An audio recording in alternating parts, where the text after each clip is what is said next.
Dr. Vextal pressed his scaly face closer to the viewing screen of his research ship. His yellow eyes blinked rapidly as he watched the strange creatures on the planet below. For 3 days he had been studying these beings called humans, and nothing made sense. "This cannot be right," he whispered to himself, checking his instruments again. The readings were correct. The bipedal creatures were indeed living with dangerous predators. Through his advanced scanners, Vextal watched Kim Hannah step out of her small dwelling. A large, four-legged beast with powerful jaws bounded toward her. Vextal's claws gripped his control panel, expecting to witness a brutal attack. Instead, the creature knocked the human female to the ground and began licking her face with its massive tongue. The human was laughing. "Impossible," Vextal muttered, his reptilian brain struggling to process what he was seeing. According to his database, this creature was a descendant of Canis lupus, one of Earth's most efficient pack hunters. Its jaw could crush bones, its teeth could tear flesh, and yet the human was embracing it like a beloved family member. Across the street, Park Mio knelt beside his small offspring, guiding the child's tiny hand toward another four-legged predator. This one was even larger, with pointed ears and alert eyes that constantly scanned for threats. Vextal's species would classify it as a living weapon, bred for warfare and intimidation. "Gentle, Hyun," Miho said softly to his son. "Always be gentle with Baram." The child giggled as the massive creature allowed itself to be petted, its tail moving in what Vextal's cultural database identified as a sign of contentment. The predator was not merely tolerating the contact, it was enjoying it. Vextal's hands shook as he activated his communication system. "Commander Zalkan, please report to the observation deck immediately." Within moments, the ship's commander slithered into the research bay, his serpentine body coiling around the central console. "What is it, Doctor? Have you completed the initial assessment of this species?" "Sir, I need you to see this." Vextal's voice cracked with disbelief. He pointed to the viewing screen where more humans were visible, all interacting peacefully with various predatory creatures. "The creatures they live with, our database classifies them as descendants of apex predators. Pack hunters with bone-crushing jaw pressure and razor-sharp teeth designed for killing." Commander Zalkan's forked tongue flicked out, tasting the air nervously. "And the humans? They are not keeping them as prisoners or weapons," Vextal explained, his words coming faster now. They are treating them as companions. Look at this." He adjusted the scanner to focus on a nearby dwelling where a human male was filling a bowl with food. The predators sat patiently, waiting for permission to eat. They are feeding them by hand. They show no fear. The commander's scales rippled with confusion. Perhaps the humans have developed some form of mind control? "No, sir. My scans show no evidence of psychic manipulation. It appears to be genuine mutual affection." Vextal switched to another view where a human child was sleeping peacefully in a small chamber. Curled up beside the offspring was one of the four-legged predators, its body positioned protectively around the vulnerable young human. "They are allowing these killing machines to sleep with their offspring," Vextal whispered. "In their most vulnerable state, they invite these creatures into their private spaces." Commander Zalkan's pupils dilated with shock. In his species' culture, such behavior would be considered not just foolish, but criminally negligent. "Are you certain these creatures retain their predatory capabilities?" "Absolutely. Watch this." Vextal pulled up footage from earlier that day. A human female named Lee Jaiwin had visited what appeared to be a containment facility filled with various creatures. Instead of maintaining a safe distance, she had knelt directly in front of the barriers, extending her unprotected hand toward a massive black and brown predator. The creature, which Vextal's database identified as a Rottweiler, a breed developed specifically for guarding in combat, had approached her fingers. For a terrifying moment, Vextal thought he was about to witness the human lose her appendage. Instead, the beast gently touched its nose to her palm and allowed her to stroke its head through the barrier. "The human showed no fear," Vextal reported. "She spoke to it in soft tones, calling it beautiful and sweet. According to my translation matrix, she was expressing desire to take it to her dwelling and care for it." Commander Zalkan was silent for a long moment, processing this information. His species had encountered many strange civilizations, but nothing had prepared them for this level of apparent recklessness. What is your assessment, Doctor? Sir, either this species has evolved the most sophisticated predator control methods in galactic history, or they're the most dangerously naive creatures we have ever encountered. Vextal paused, watching as more humans interacted fearlessly with their animal companions. I recommend immediate classification as a Class 7 apex predator symbiosis species. Agreed. Flag the species immediately, Commander Zalkin ordered, his voice heavy with concern. Recommend immediate quarantine protocols.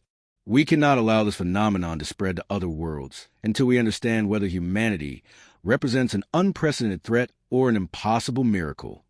As the alert signals began flashing throughout the ship, neither alien realized they were witnessing something their rigid, survival-focused minds could barely comprehend: the power of unconditional love between species.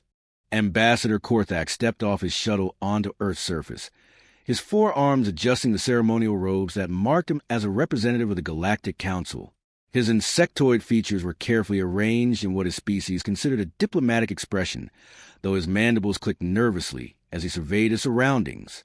The reports from Dr. Vextal had painted humans as dangerous predator controllers, possibly the most militaristic species the galaxy had ever encountered.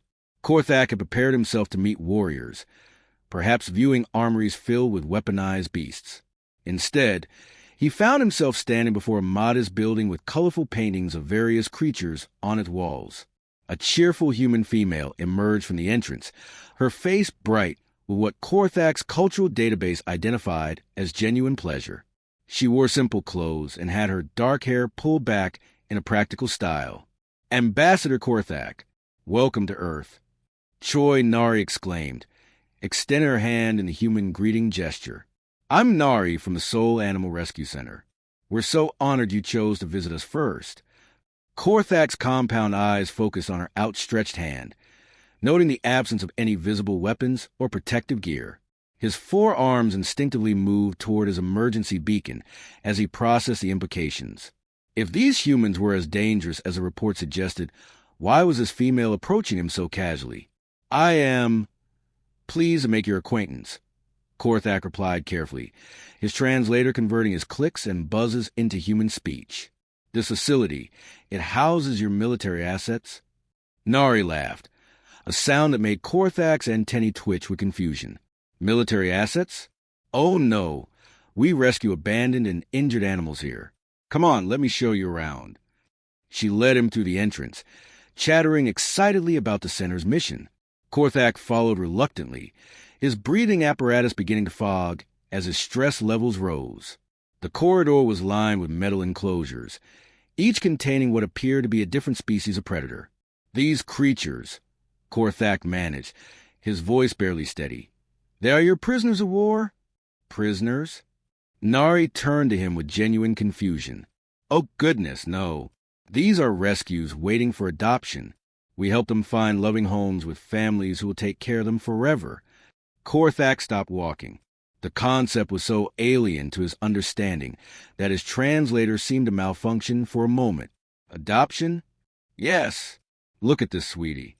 Nari knelt beside a cage containing what Korthak's tactical training immediately identified as a miniature wolf. The creature had pointed ears, sharp teeth, and alert eyes that tracked movement with predatory precision. Isn't he just adorable? He was found on the streets, probably abandoned as a puppy. The ambassador's emergency beacon began blinking rapidly as his stress level spiked beyond safe parameters. The creature was displaying aggressive behaviors, baring its fangs and opening its mouth repeatedly in what was clearly a threat display. Yet this human female was cooing at it like it was harmless. The creature appears to be preparing for attack, Korthak warned, all four arms now positioned defensively. Attack? Nari followed his gaze and laughed again. Oh, he's just yawning.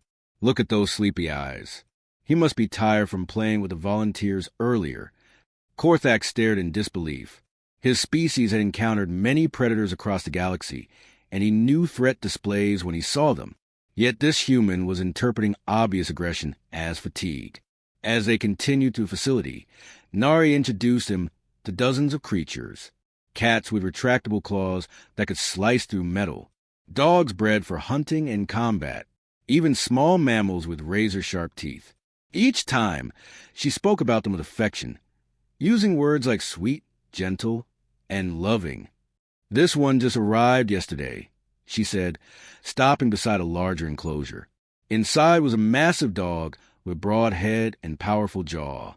"He's a bit shy, but I think he'll make someone a wonderful companion once he learns to trust again." The creature's eyes locked onto Korthak with predatory focus. The ambassador's entire exoskeleton began to vibrate with fear. This was clearly an apex predator, probably capable of killing a human with ease. Yet Nari was already planning to give it to an unsuspecting family. Later that day, Nari introduced him to Yang Seojun, a young human male who worked at the center. Seojun eagerly showed Korthak his communication device, scrolling to what he called videos of human-animal interactions. "Look at this," Seojun said excitedly, showing footage of humans swimming alongside massive aquatic predators with rows of razor-sharp teeth. "This guy swims with sharks every weekend. Isn't that amazing?" Korthak watched in horror as the images continued. Humans hand-feeding creatures with claws longer than his own fingers. Children playing with animals that could easily overpower adult members of his species. Most disturbing of all, footage of tiny human offspring sleeping peacefully while curled up next to furry killing machines. "This human child," Korthak pointed with a trembling appendage, "it is using the predator as comfort?" "Oh, yeah, that's my nephew with his dog," Seojun replied casually. "They've been best friends since he was born. The dog even protects him from strangers." That evening, alone in his temporary quarters, Korthak composed his report to the Galactic Council. His appendages shook as he spoke into his communication device. "Esteemed council members," he began, "my initial assessment of humanity must be revised. They are not simply predator tamers, as we believed. They appear to have developed an incomprehensible psychological condition that causes them to view deadly creatures as desirable companions." He paused, reviewing the day's observations. "They actively seek out these predators, not for military purposes, but because they find them aesthetically pleasing. They use terms of endearment typically reserved for offspring. Most alarming of all, they appear to be completely unaware of the danger these creatures represent." Korthak's voice dropped to barely above a whisper. "Council members, humanity may be the most dangerous species we have ever encountered. Not because they weaponize predators, but because they think they are cute." The great council chambers buzzed with nervous energy as representatives from across the galaxy gathered for an emergency session. Never before had so many species assembled at once. The massive circular hall, designed to accommodate the diverse forms of galactic life, was filled to capacity with 847 different representatives, each more confused and concerned than the last. Council Speaker Morthal, a towering being with multiple tentacles that served as both arms and communication organs, raised himself to his full height at the center podium. His deep voice resonated through the chamber's translation systems, converting his words into hundreds of different languages simultaneously. "Esteemed colleagues," he announced, his tentacles swaying with the gravity of the moment, "we face a situation unlike any in our recorded history. The species known as humans presents challenges that our best minds cannot explain." A crystalline being from the Velnari system chimed in with musical tones that sparkled like wind through crystal caves. The translation came through clearly. "Honored Speaker, our mathematical analysis of human behavior patterns defies every known biological survival imperative. According to our calculations, they actively seek out creatures capable of ending their existence, yet they show no signs of suicidal tendencies." Murmurs of agreement rippled through the assembled representatives. A gas-formed delegate from the Wispel Nebula Pulse with concerned colors, while the rock-like granite lords shifted uncomfortably in their specially reinforced seating. General Thakmar, the council's military advisor and a member of the warrior Kethran species, stood with his forearms crossed over his armored chest. His species had conquered dozens of worlds through superior tactical thinking, but the human situation baffled even their strategic minds. "Observe," he growled, activating the chamber's holographic display system. Images filled the air above the assembled delegates, showing scenes from Earth that had been gathered by various observation teams. The first image showed Kwon Ji-hyun, a young human female, sitting on her kitchen floor with a tiny creature in her lap. She held a small bottle, feeding what the Council's database identified as an infant wolf, a predator whose adult form could hunt in coordinated packs and bring down prey many times larger than itself. This human is nurturing a predator's offspring, General Thakmar explained, his voice tight with disbelief. Our analysis suggests this creature will grow to become capable of killing her, yet she treats it with the same care most species reserve for their own young. The image changed to show Lim Do-hyun in what appeared to be a training facility. He was running alongside a massive dog, issuing commands that the creature followed with precision. The two moved together in perfect coordination, the human completely trusting the powerful predator beside him. Combat training, whispered a delegate from the Zephyr worlds. They are teaching these creatures advanced tactical maneuvers. Or, suggested another representative, the creatures are teaching them. The most disturbing image appeared next. Song Yuna lay peacefully on what humans called a bed. Her eyes closed in sleep. Curled up directly on her chest was a cat, its claws clearly visible, its predatory instincts evident in the way its ears swiveled to track sounds even while resting. The human was completely vulnerable, yet showed no fear of the creature positioned perfectly to strike at her throat. This defies all logic, clicked the insectoid representative from Hive Cluster 7. No intelligent species would allow a predator such access to their vital organs during their most defenseless state. Dr. Nelvara, the Council's chief xenopsychologist, had been silent throughout the presentations. Her species, the empathic Lumnari, possessed the ability to sense emotional states across species barriers. She had been studying the footage with growing fascination rather than fear. "Esteemed colleagues," she said, rising from her seat with fluid grace, "I believe we may be approaching this situation with the wrong assumptions." The chamber fell silent. Dr. Nelvar was known for her insights into alien psychology, having successfully mediated first contact with 17 different species. "Our analysis assumes that humans view these creatures as weapons or tools," she continued, her voice carrying the melodic quality of her species. "But what if we are fundamentally misunderstanding their motivations? What if these relationships serve an entirely different purpose?" General Thakmar's armor plates rattled with skepticism. "Doctor, the tactical advantages are obvious. These humans have essentially weaponized their planet's entire ecosystem." "Have they?" Dr. Nelvar challenged gently. "Or have they done something we have never seen before? Formed genuine emotional bonds with other species based not on utility, but on affection?" The concept was so alien that several representatives began chattering in their native languages, overwhelmed by the possibility.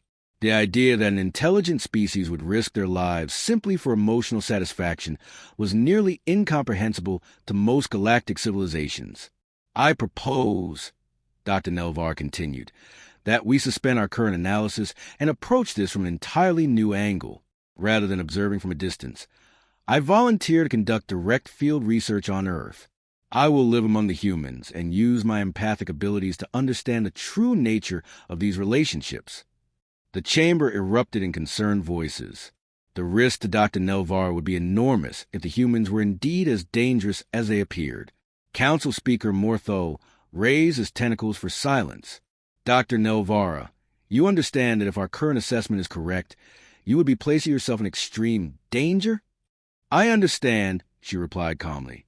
"But if our assessment is wrong, we may be on the verge of the greatest discovery in galactic history, a species that has learned to transcend the basic survival instincts that govern all known life." The vote was called. One by one, each of the 847 representatives cast their decision. The result was unanimous. Dr. Nelvar would travel to Earth with a full research team to uncover the truth behind humanity's impossible relationship with their planet's predators. The fate of galactic understanding hung in the balance. Dr. Nelvar stood in the corner of Kim Tae-young's small apartment, her translucent blue skin shimmering as her empathic abilities worked to understand emotional currents flowing through the room. For 3 months, she had lived among humans, watching and learning, and everything she thought she knew about intelligent behavior was being rewritten. The young human male was frantically searching through drawers, his hands shaking as he gathered items into a small carrier. On the floor nearby, an orange and white cat lay motionless, its breathing shallow and labored.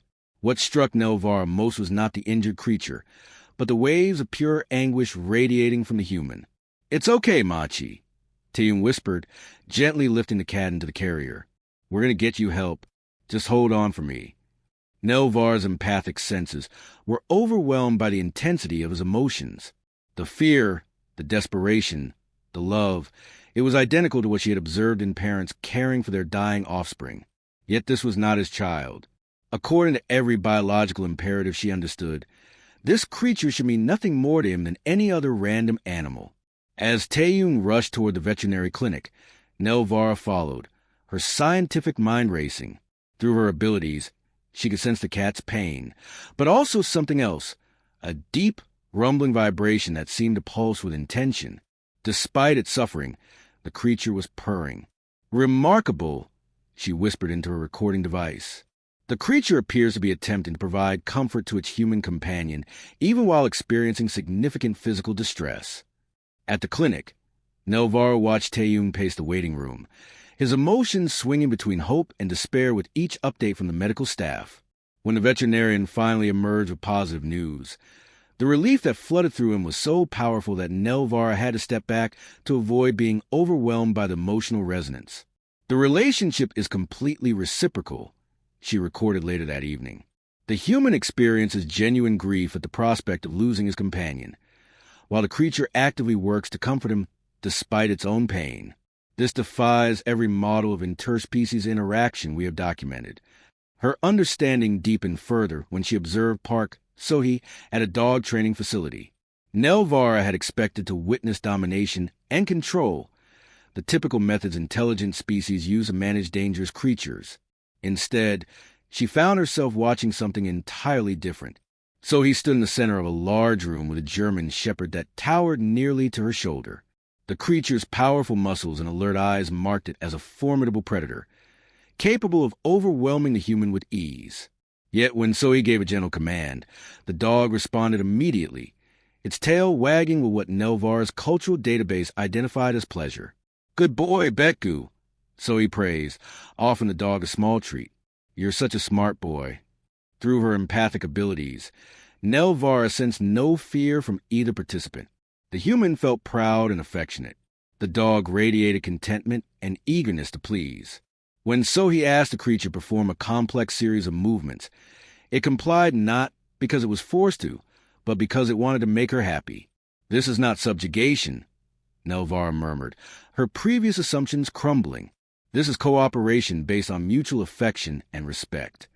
The revelation continued when she visited the home of Han Woojin and his family. His 5-year-old daughter, Minji, was playing in the garden while a large black Doberman watched nearby. Nelvara tensed, ready to intervene if the predator showed any sign of aggression toward the vulnerable child. Instead, she witnessed something that made her question everything she thought she knew about predator behavior. When Minji stumbled and scraped her knee, the dog immediately moved to her side, gently licking her tears and pressing its body against her for comfort. The child wrapped her small arms around the creature's neck, and both human and animal radiated feelings of safety and love. These creatures are not weapons or tools, Nelvara realized, speaking the words aloud as the truth hit her. They are family members. The humans have formed genuine kinship bonds across species lines. But her most profound observation came during an incident at Minji's home.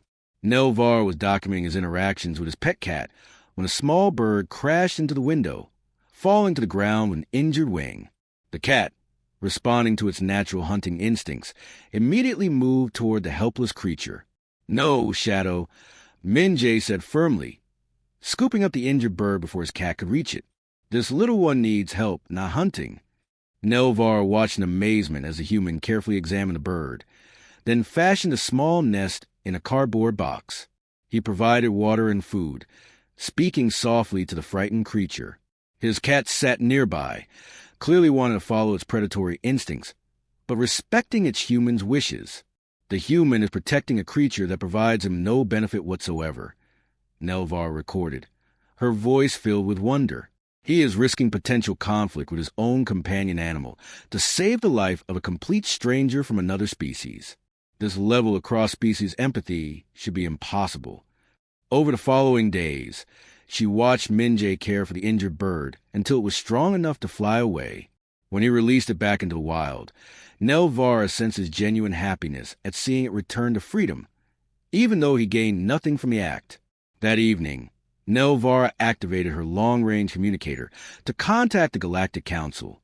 Her tentacles trembled with excitement as she prepared to deliver news that would change everything they thought they knew about intelligence, emotion, and the possibilities of interspecies relationships.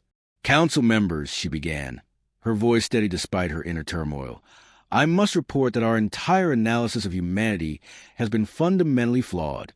We have been approaching the situation from a perspective of fear and tactical assessment, when we should have been studying the greatest breakthrough in emotional evolution the galaxy has ever seen." Dr. Nelvara stood before the greatest gathering of minds the galaxy had ever seen. The council chambers were packed beyond capacity, with representatives from over 800 worlds watching her presentation through holographic displays. Her blue skin glowed softly as she prepared to deliver findings that would change everything they thought they knew about intelligent life.